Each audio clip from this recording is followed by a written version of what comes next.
Welcome back, everybody. Let me introduce our next speaker presentation, the Community, Projects Performance and Community Engagement, and introduce to you and welcome Peter Remfrey to main stage. Peter is the Chief Executive Officer of the Tarntipi Group of Companies and is a proud Tiwi Man of non-Indigenous descent from Wurrumiyanga, I hope I said that right, Peter, on Bathurst Island in the Northern Territory, with a mission to inspire 1,000 Indigenous employees to break the welfare dependency by 2030 and possessing over 25 years experience in specific senior management roles across both non-government organisations and private industry. Peter's primary focus is not only employment but extensive workforce development, including but not limited to cultural preservation programs and socioeconomic growth. So please welcome Peter Remfrey to the stage. Fantastic. Well, thanks very much for that lovely intro. That was fantastic. You got those names pretty well down pat, which is always great to see. Now, good afternoon, everyone, and thank you for taking the time out of your busy schedules today to explore the many local community engagement strategies, particularly involving remote Indigenous communities and setting up for project success. Now, I'd like to start today, like my previous predecessor, Raymond, I'd like to start today by acknowledging the traditional owners of the land from which I come to you today, the Yagara and Turrbal people of Mianjang, and pay my respects to their elders past, present and emerging, and recognise their continuing connection to land and water and community. So as an introduction, I'm a proud Tiwi Man of non-Indigenous descent. And I'm the Chief Executive Officer of the Tarntipi Group, which includes not only both profit for purposes and not-for-profit service providers, but civil contracting and managed workforce solutions to industry. Now, all of which those businesses share one single purpose. Together, we empower people to achieve. So through our fully integrated business model, we provide holistic and turnkey solutions that not only empower people to achieve, but creates change where it is needed the most through the foundation of key partnerships developed over a lifetime in the sector. Now, so from our ability to provide work readiness and early workforce development strategies via our community organisation, through to our specialised managed workforce provider and dedicated construction business, Gungaloo Enterprises, we are truly empowering people to achieve. Now, a bit about me. I grew up on a small Aboriginal community called Wurrumiyanga on Bathurst Island, north of Darwin, in the late 70s, early 80s in the Northern Territory. Now, being fluent in the Tiwi dialect up until about the age of 10, and through this in-depth understanding and lifelong connection to the Indigenous culture, specifically the Tiwi people, I've been given a rare and unique gift. A gift of learning and insight into both the kinship and cultural protocols of one of the longest living cultures in the world. Growing up in Wurrumiyanga, I consider myself extremely privileged to have been enriched by this culture and furthermore been embraced by the members of the traditional owner group. Through the understanding of their culture and lifelong connection with the people and the land, I possess a strong commitment to the empowerment of the Indigenous people of Australia, incorporating socioeconomic advancement. Now, I think there's still a picture around somewhere in the ethos of me around 4 to 5 years old, all dressed up on Tiwi Grand Final Day as the Tapalinga mascot. The local AFL Tiwi Island AFL team my father played with back when we were there, and to this day we still sponsor them. So it's all about that lifelong connection. So engaged across the socioeconomic advancement and holistic service sectors, the Tarntipi Group is a national group of companies with a clear mission of empowering 1,000 Indigenous families Australia-wide to holistically break the cycle of generational welfare dependency by 2030. The actual Tarntipi Group logo behind me has been inspired and derived from the Tarntipi homelands on the Tiwi Islands. Centred to the logo is a Yurikape totem, sand and sunset on Tarntipi Beach. Now, Yurikape is a Tiwi word meaning saltwater crocodile. The Yurikape holds great cultural significance for the Tiwi people and is one of many dreamings, totems inherited through the father. With the dreaming of totem comes responsibility passed down from birth. Now, as a young Murruntidi or white boy growing up rich in the Tiwi culture, Tarntipi homelands is where I did my ceremony and where connection to country is for me. Listen, they say, at the end of the day, they say knowledge is power.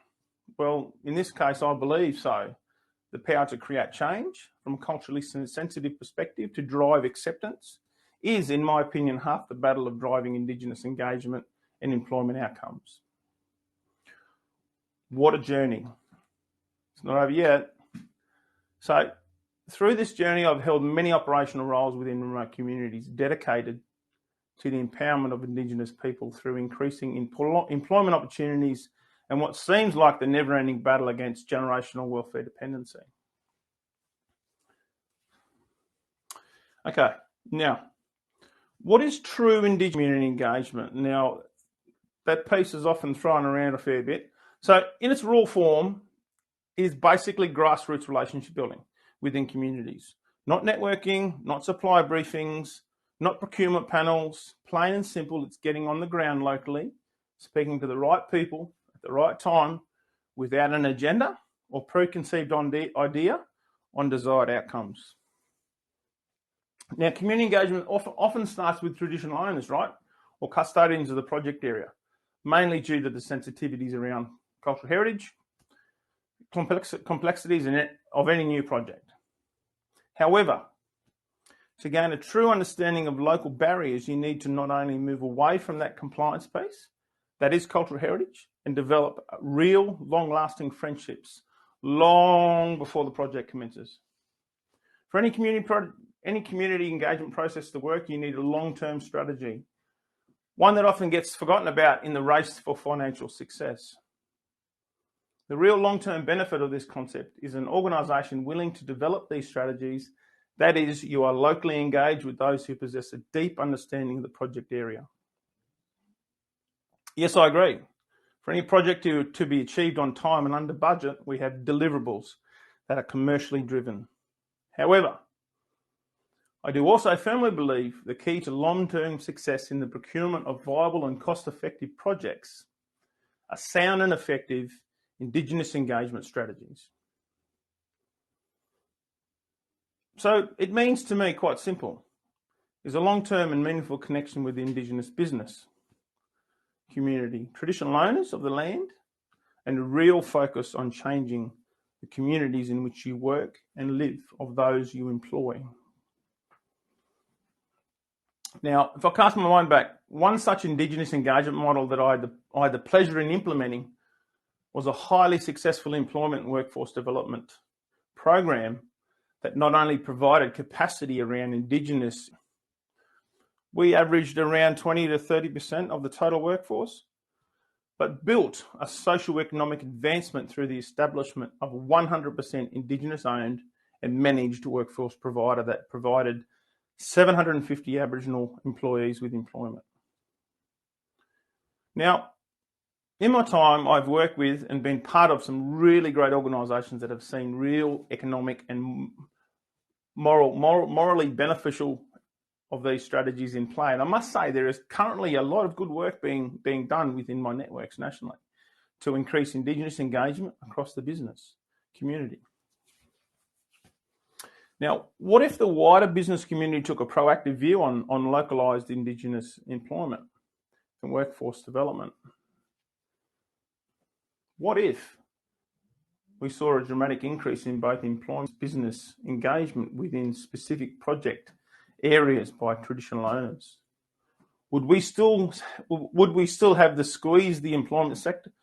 Would we still have the squeeze within the employment sector? Well, I firmly believe if localised Indigenous employment and workforce development is done correctly and proactively engagement at all levels is reached, the key to unlocking positive return on investment or a decrease in cost of construction is merely a formality, and the renewable sector would skyrocket. Now, Unfortunately, in my experience, the appetite or engagement for localised Indigenous employment is minimal at best. Even within a tight employment market, and in turn, most Indigenous communities within these regions are left behind as the pressure to construct these large-scale renewable energy projects gains momentum. Aboriginal communities such as Wurrumiyanga, Raymond touched on Cherbourg a little while ago, such as Wurrumiyanga lies on the edge of the Bowen Basin in central Queensland and has well over 85% unemployment. These communities could see the flow-on effects of proactive localised Indigenous employment and workforce development strategies developed in conjunction with surrounding renewable projects, whilst developing a bus-in, bus-out type of approach to workforce engagement. I have not only had the pleasure in engaging with traditional owners and other community stakeholders on a holistic level, but I have been witness to well over 30% local Indigenous employment across many works packages. As I hear the ever-present questions, including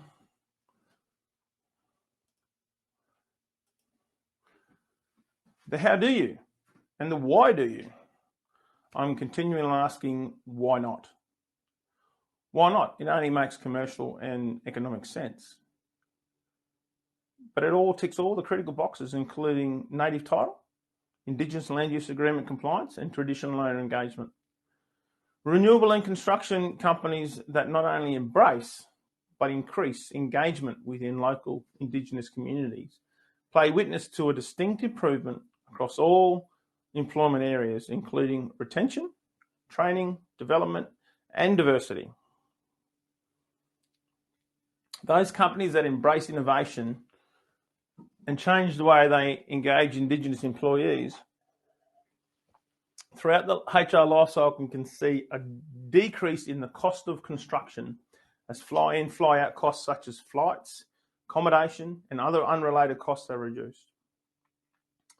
Other such benefits include a reduction in presenteeism and furthermore attrition, as it is well documented a workforce that is Indigenous to the project area are more engaged and more invested.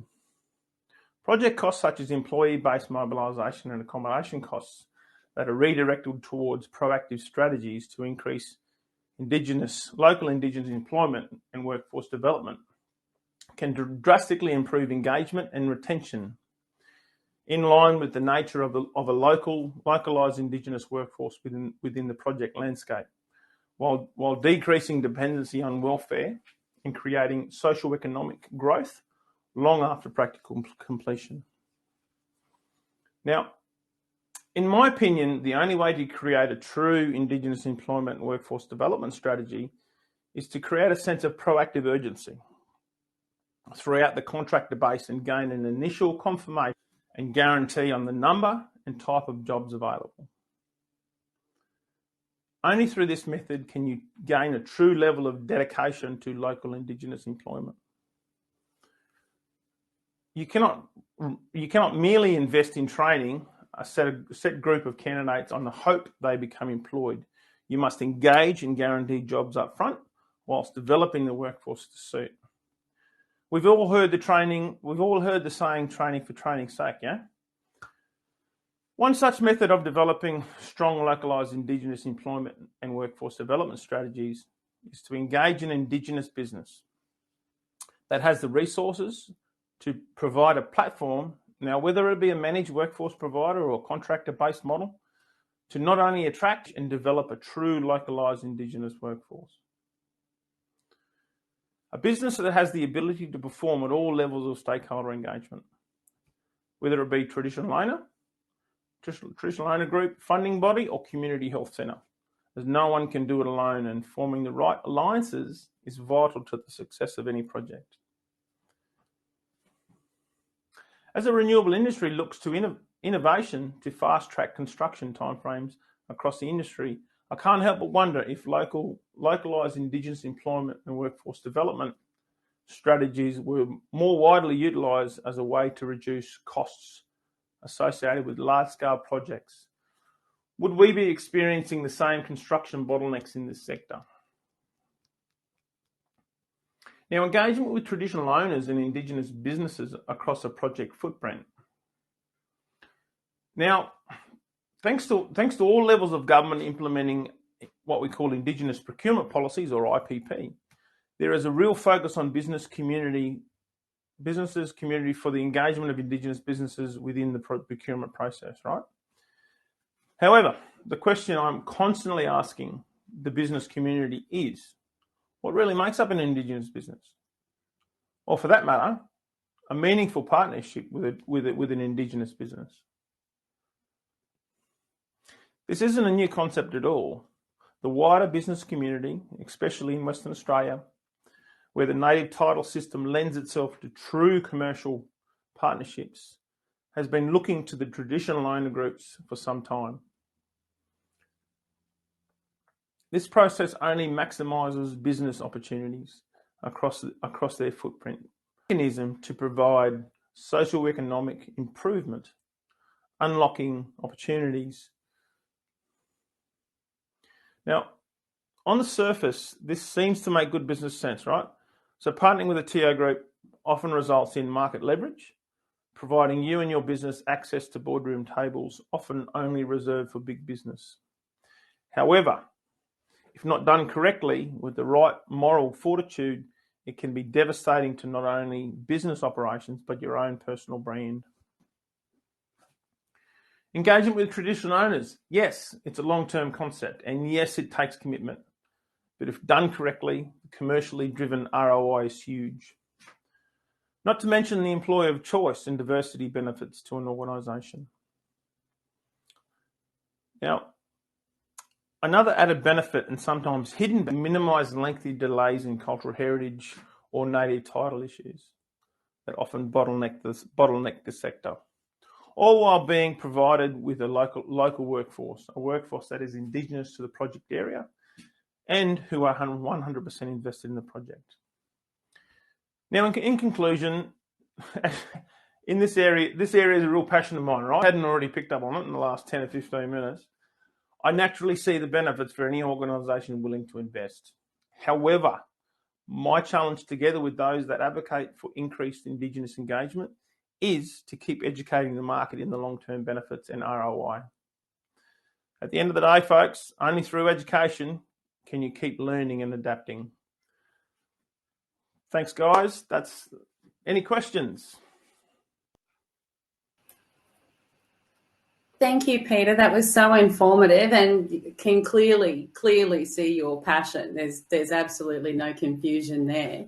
I wonder if we can just perhaps expand on one point, and it was something that Ramon, prior to your presentation, spoke very strongly about as well, is that direct, genuine engagement with community. Yeah, no, definitely. It's certainly often the genuine engagement with community is often clouded with preconceived ideas, right? So a construction company or a proponent or a principal contractor will go into a community with a preconceived idea or an outcome, wanting an outcome. I want to employ this many people, or I want to get this many businesses on board. Real community engagement, you take that lens away. You need to go in and want to engage one-on-one without a preconceived idea, or without a notion, or without an agenda. It's just, let's sit down underneath the tree, let's have a conversation. What do you guys? Where are you guys from? Tell me about your culture. Tell me about your history. What got you here? What's your father? There's been a lot of we have a lot of discussions in Central Queensland in regards to the traditional owner group there, obviously from a place of passion, but from a true sense of caring, from a true sense of empathy, and wanting to know more. A lot of people go into communities and go into a consultation type of approach to say more than what they hear. To actually say, we've got one mouth and two ears. We need to sort of use them in the way it was intended. You need to shut this off and open these. So, yeah, that's true engagement to me. Very true. And I think it's something that we forget to do sometimes, is really listen.